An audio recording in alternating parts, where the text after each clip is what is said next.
Magandang araw po sa inyong lahat. Ako po si Ronaldo Alpeche. Ako po ang pastor sa Life Changers Global Outreach sa Barangay Dacon, Block 57, Lot 13, GMA Cavite.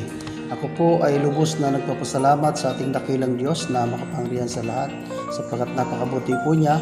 Kami po ay nagpapasalamat sapagkat kami po ay nakatanggap po ng 20 piraso ng Bible po sa pamagitan po ni PDM Ray, na siya po ang dahilan kung bakit po kami nagkaroon ng Bible. Salamat po sa kanyang buhay sapagkat patuloy po siyang ginagamit sa mga maraming churches at siya po ang patuloy na wala po na makilala ko po siya ay siya po patuloy na tumutulong po sa atin dito po sa church sa planting po.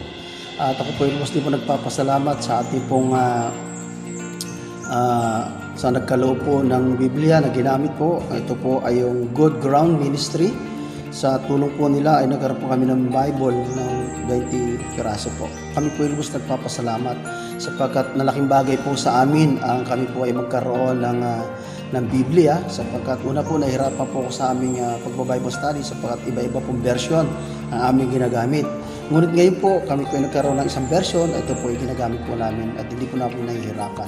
Maraming salamat po sa Panginoon, na-connect po tayo sa pamagitan po ni Pastor PDM Ray. Salamat po sa kanyang buhay na patuloy po ng ginagamit upang makapaglingkod po sa ating Panginoon.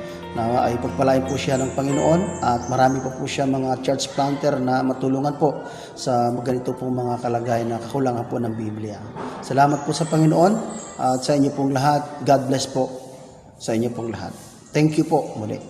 God bless.